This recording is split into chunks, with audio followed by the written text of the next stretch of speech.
Hello again, everybody, and welcome back to Liberty Watch. I'm your host, Liberty Man Van. Today is October 15th, 2017, and today our main topic of discussion is going to be the NFL protests.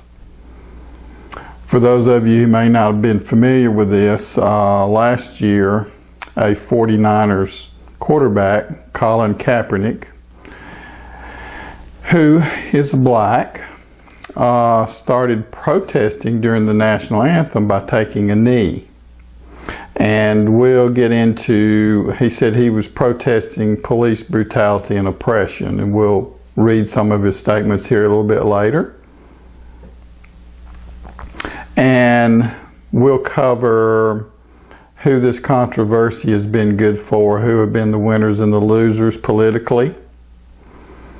And then we'll talk a little bit about, then we'll back the lens up after we've talked about the NFL protests. Specifically, we'll back the lens of the camera up, take a little wider angle view, and put this whole thing in a wider perspective.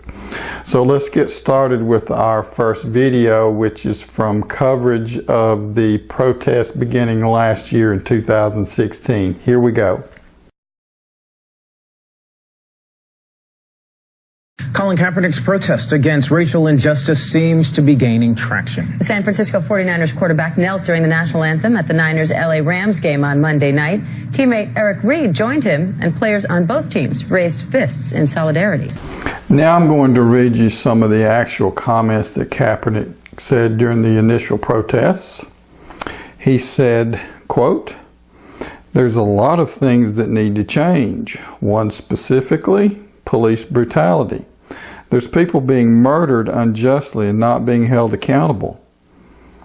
People are being given paid leave for killing people. That's not right. That's not right by anyone's standards." End quote. Now, his coach, 49ers coach at that time last year, he's no longer the coach there, but in 2016 the coach of that team was Chip Kelly. And he told reporters that Kaepernick's decision not to stand during the National Anthem is, quote, his right as a citizen, unquote, and said, quote, "It's not my right to tell him not to do something," end quote. And we'll talk about that a little bit more later, about whether I believe these statements by Kaepernick are true and whether what Kelly had to say about it is accurate. Now, you know, our president, Donald Trump, he likes to tweet a lot, and he's tweeted about this, and he's even made some comments and speeches. So he inserted himself into this whole controversy. Here's some video clip of what he had to say. Wouldn't you love to see one of these NFL owners, when somebody disrespects our flag, to say, "Get that son of a bitch off the field right now, out, he's fired. He's fired."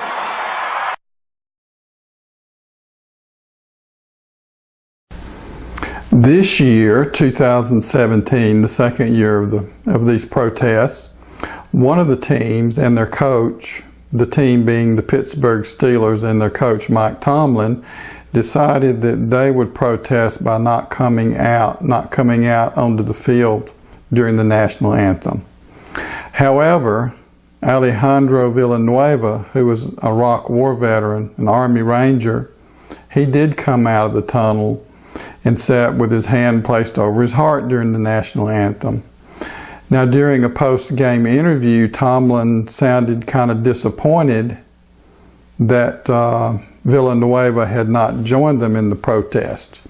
And this from a Fox News article.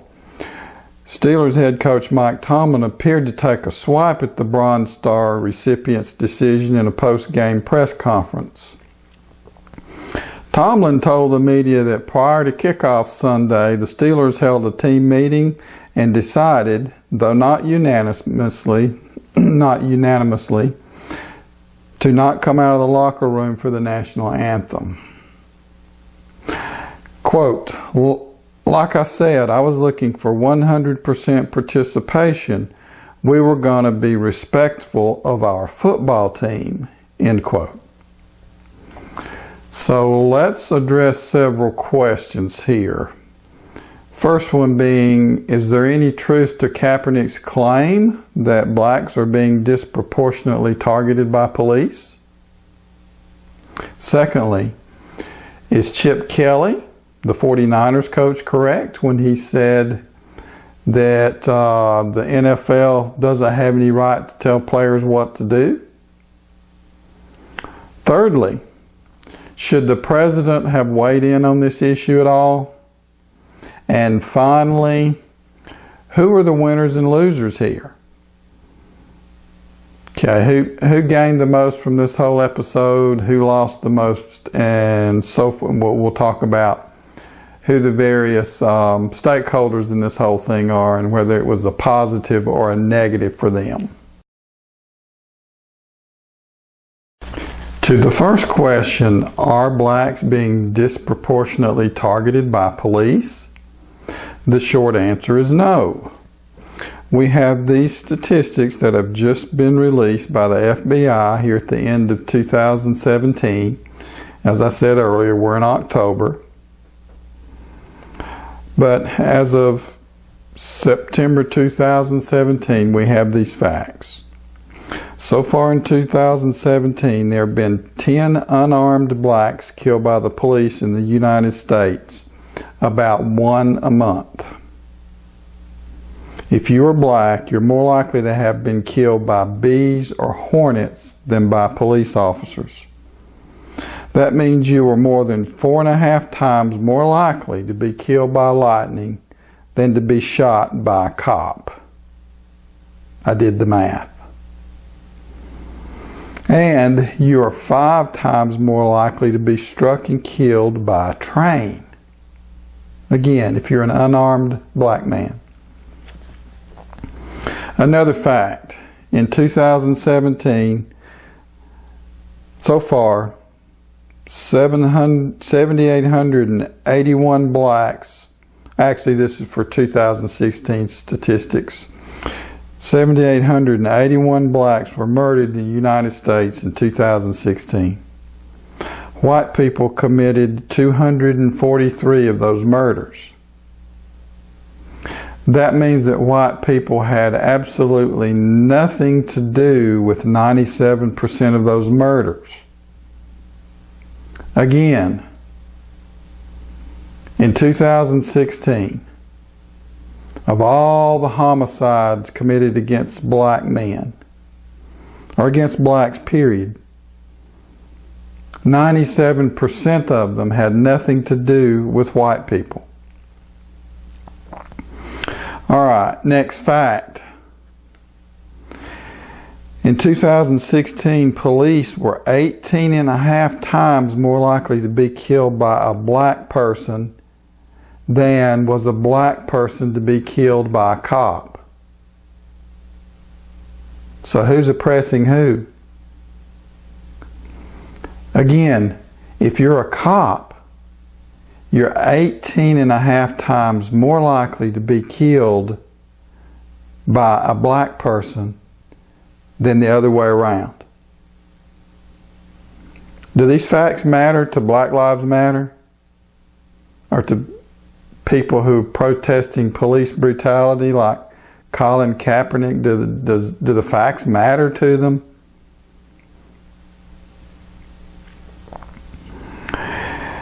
Now, this doesn't fit the mainstream media's, they want to paint this picture of oppression.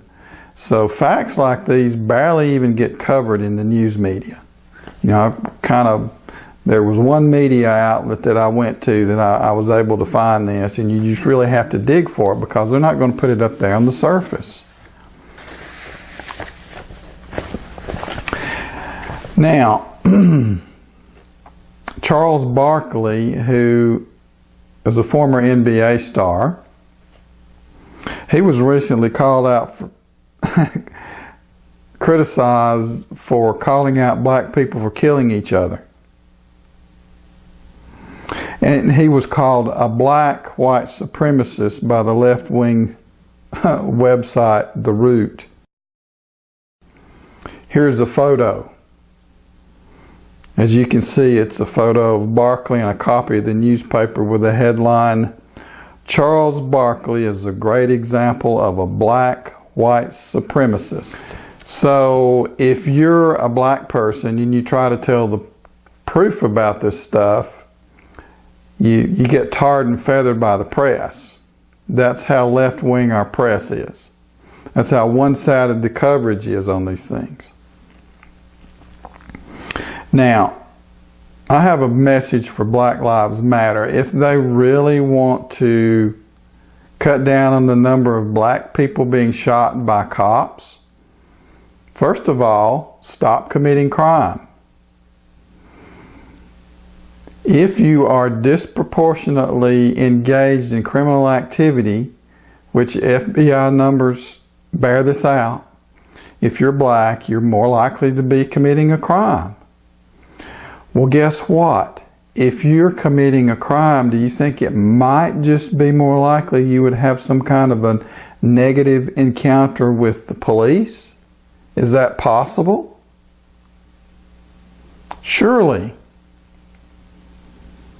And yes, the police do have a disproportionate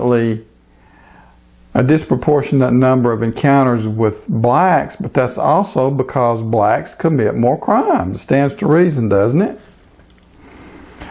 So, if Black Lives Matter really want to decrease the number of blacks being shot by cops, how about telling them to stop committing crimes at a higher rate than everybody else does?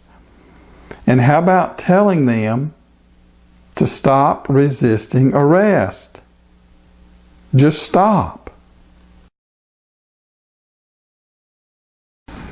And now for the next question. Was Chip Kelly correct? Does the NFL have no right to tell players what to do? Chip Kelly is totally incorrect on this. Okay, I believe in property rights. This boils down to property rights. If you own a company, you should have a right to run that company any way you want to, as long as it's within the limits of the law. That means, as I've said in an earlier episode, if you're a baker and there's a gay, and you're Christian, let's say, and you don't believe in gay marriage, and some gay couple comes to you and wants you to bake them a cake, you shouldn't be forced to bake them a cake. That's your business. You should be able to discriminate against whomever you want to in any business, okay? The exception being healthcare. You know, you can't have a guy at the emergency room or a physician say, you know, I'm not going to treat you because you're Jewish and I don't like Jews. All right, but very few businesses should you not be able to just discriminate however you want to, or run the business however you want to. The same is true for the NFL owners. As a matter of fact, Jerry Jones, the owner of the Dallas Cowboys, has told his players, you will stand during the National Anthem. He has every right to do that. This is a business. As a person in a business that somebody else owns, you don't have the right to do anything you want to do while you're at work. These players are at work on Sunday.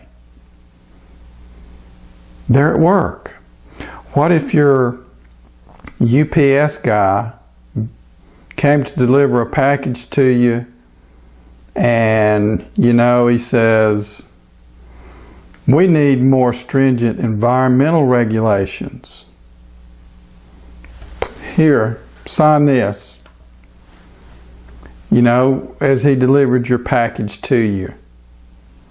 Well, you may not believe in that, and that might offend some people, and that would reflect poorly on the business. It's a business. A business is trying to make profit.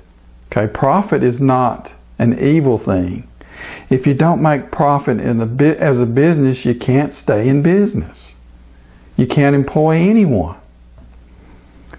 So these any business should be able to run that business. What if you're at McDonald's? You go up to the clerk and you say, you know, I'd like to have a Big Mac and fries. Go ahead and just give me the whole meal with the fries and everything, okay? The Big Mac meal, whatever they call it. And the clerk says, you know, we should do more government funding of abortion. That'll be $5. How long would they last? How long would the clerk at McDonald's last in that job? How long would the UPS driver last in that job, in his job? And why do the NFL players think they're any different? They're not. So, the bottom line, yes, the owners do have the right to tell their employees on the job what to do. And now to the final question, who are the winners and losers in this whole NFL protest debacle? Well, let's identify the stakeholders first of all. The main stakeholders here is going to be the NFL owners and players, the media that broadcasts the game, and their advertisers. All right. How about the NFL fans, another stakeholder, and the president? Well, let's just look at these one at a time. How about the NFL owners? Well, this is bad for business because no matter what kind of political stand you take on something, you're engaging in politics. And when going to an NFL game is just a form of entertainment, like going to a movie. Do you want to go to a movie and have someone stand up before the movie and say, we should have more government funding of XYZ before the movie starts? No. You don't want somebody to stand up before the movie and say, we need less funding of XYZ.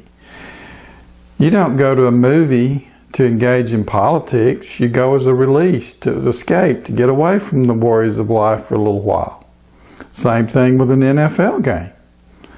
These people don't want to get involved in politics. They're trying to escape the world. Don't bring them back into it.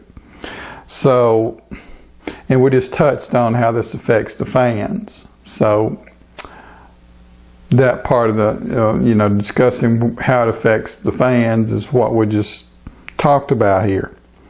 Now, how about the players? Well,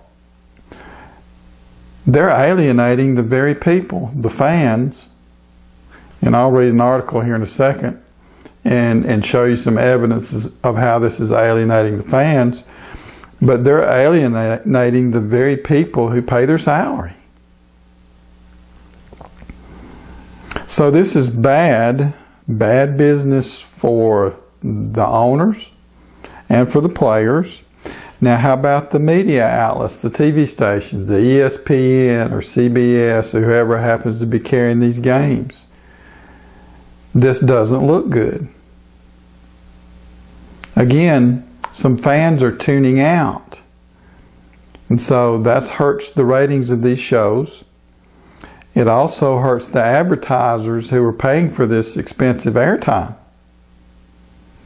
These networks pay out the wazoo for the right to carry these games. Cost them big bucks. When viewership goes down, it hurts the networks and it hurts their advertisers. All right. And we've already talked about the NFL fans, how, they're there to be entertained, not to engage in politics.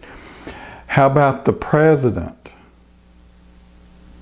He's the only one that's really come out of this with as a positive for him. And although I stated earlier I think he should butt out, it's not really any of his business. This is a matter between an employer and an employee. But from a political perspective, and if you're a president, you're involved in politics, this really plays well for a lot of his supporters. Now let's get into some of the stories that I pulled here about this and how it's bad business for the NFL. From a Zero Hedge article entitled Blowback, NFL ticket sales crashed 17.9% as owners lose control of players. Probably just a coincidence or just transitory, but the online ticket reseller TickPick told the Washington Examiner that sales have dropped 17.9%, far more than the usual Week 3 fall. 17.9% decrease in NFL orders this week compared to the previous week. And last year the drop was only 10.8% in orders on Monday and Tuesday following Week 3 games. Article says, we have seen a massive decrease in NFL ticket purchases this past week in comparison to years past. Week 3 seems to usually have less ticket orders than Week 2, but this year ticket purchasers are down more than 7% more than this time last year, said TickPick's Jack Singland. He goes on, while we can't specify if this decrease is due to the president's comments, player and owner protests, play on the field, or simply the continued division of consumers' media attention, the conversation around the NFL this week has focused on the president's comments as well as the players' and owners' reactions. As viewers continue to abandon their NFL Sunday habits, both the number of ticket sales and the purchase price of tickets will drop, he told us. All right, bad for business, as I said. And from another article, this one entitled, Angry NFL Fans Lash Out, Burn Jerseys Over Protests. You can take your NFL and shove it, said one fan. Some angry NFL fans have chosen a different way to express their dissatisfaction with the league and some of its players. As Yahoo reports, Steelers offensive lineman Alejandro Villanueva's jersey sales skyrocketed. Remember, he's the Pittsburgh Steeler that was a war veteran and chose to come out and stand during the National Anthem. His jersey sales have gone up.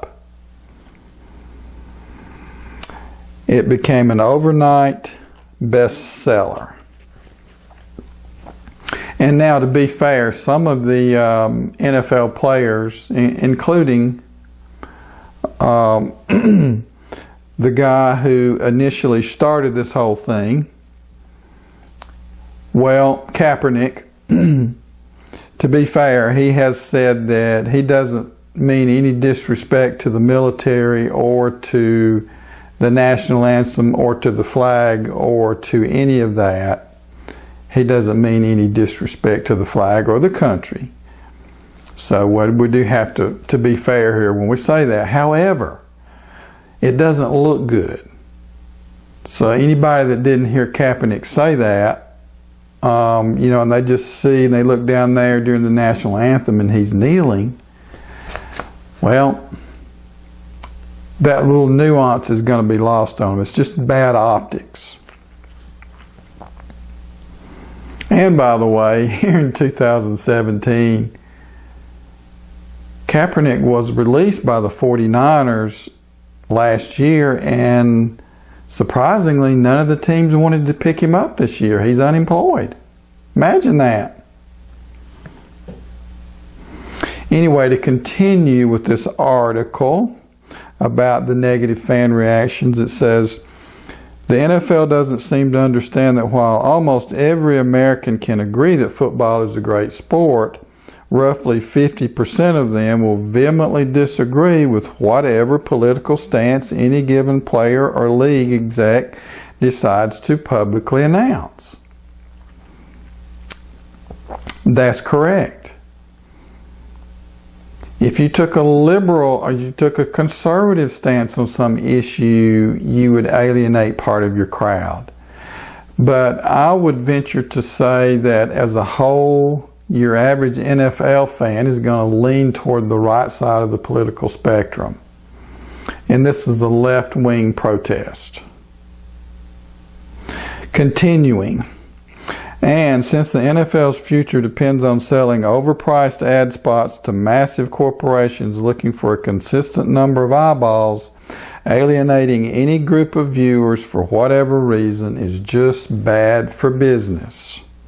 It's obvious to me, it's probably obvious to you, but it doesn't seem to be obvious to the protesters.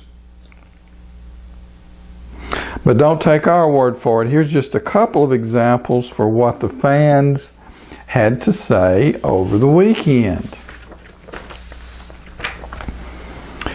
It's a disgrace. It's disgusting. They're getting paid to do a job, to play ball and do whatever the fans want them to do. And by the way, this whole idea of black oppression in America, look at the context here. You have all these black athletes being paid multi-millions of dollars a year to play a sport, and you have a predominantly white audience coming to the games,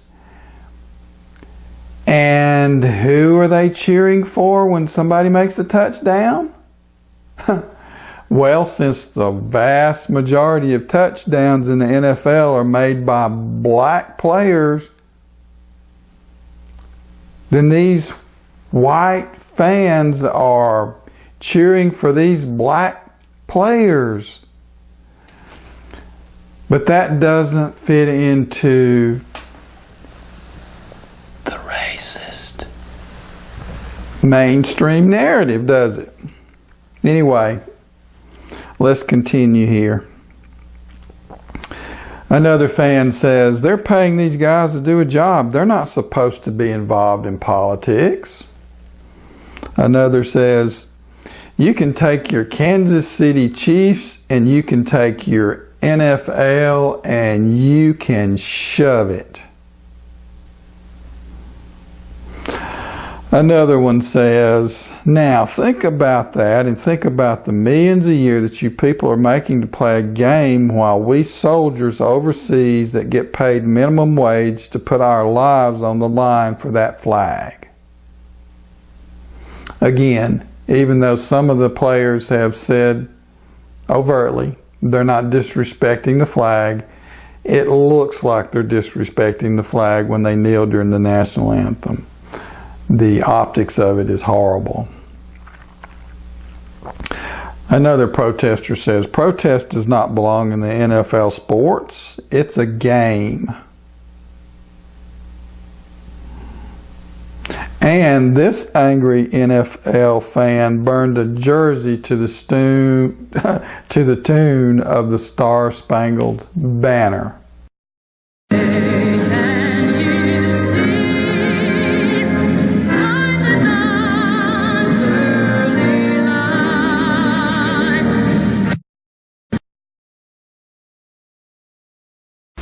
So the NFL has shot itself in the foot with this whole episode.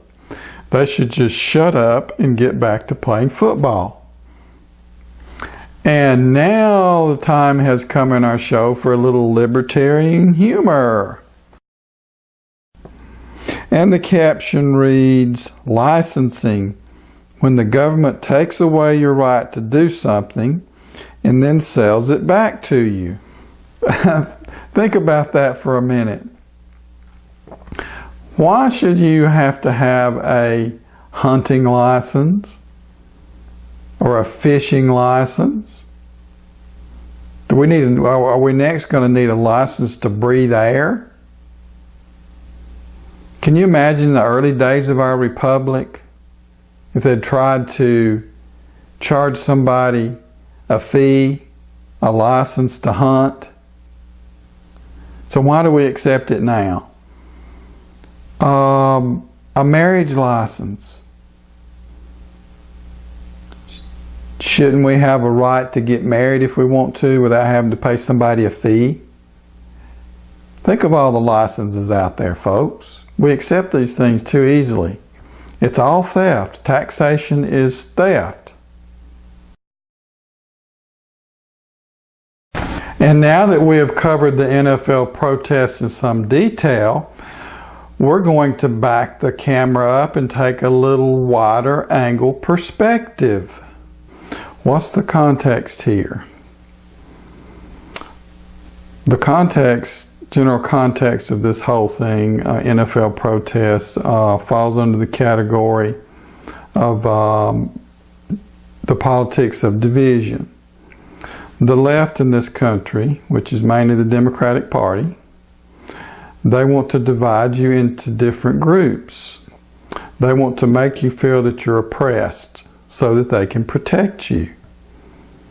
Okay, if you're black, they want to protect you from perceived racism.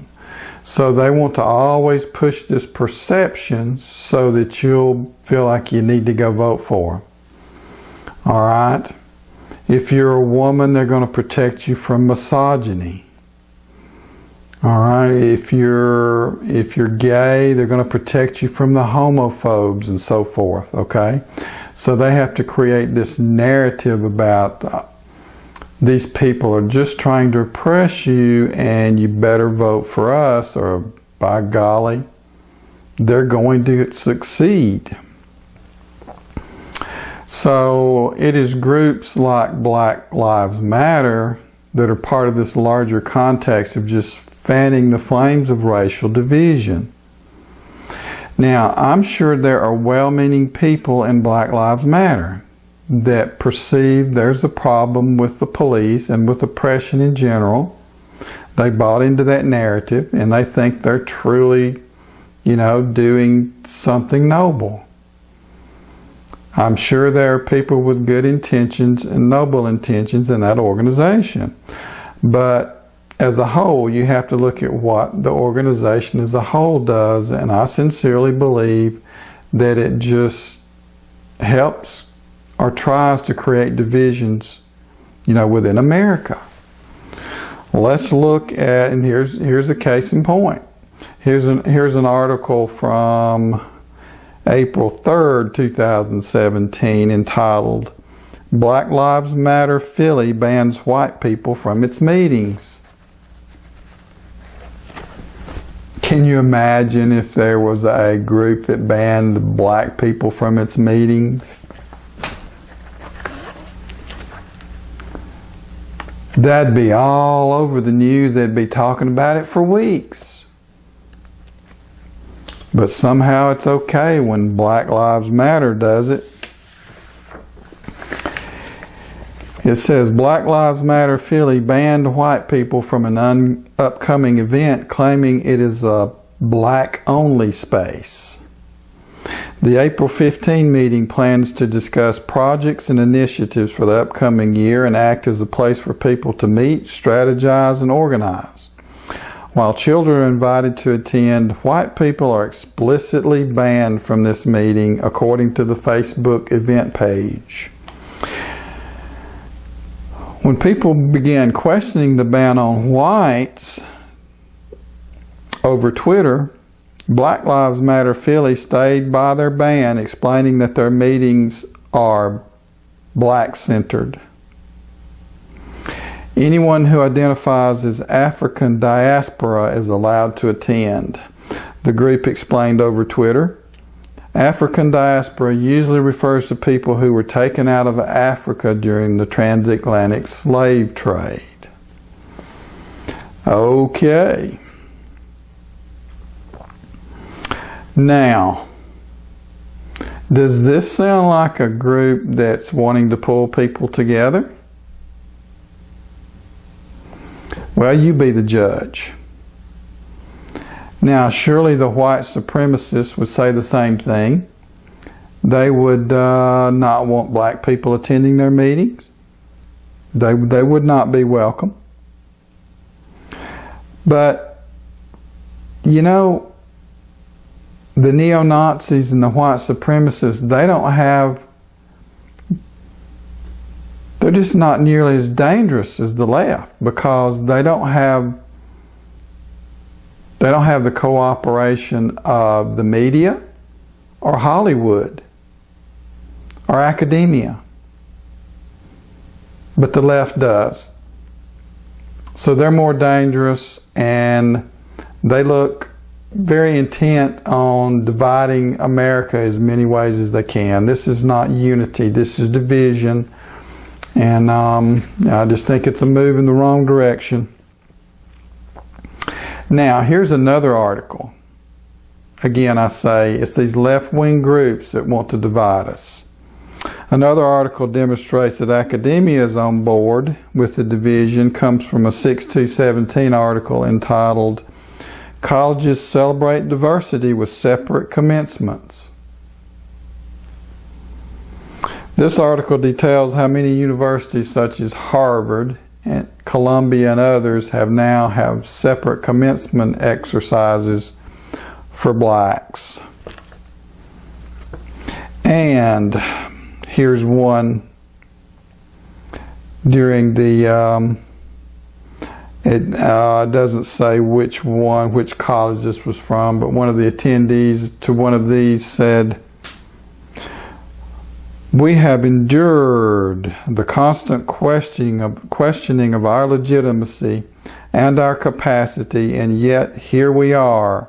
Dwayne Pender, a master's degree candidate in business and public policy, told the cheering crowd of several hundred people in a keynote speech.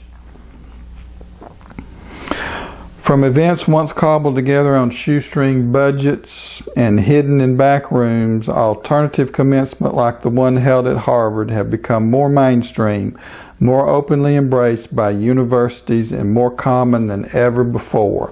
And of course, the mainstream media are going to paint these in a positive light. They're against anything that causes division. So what is this? This is just another example of the politics of division. It's alive and well in America.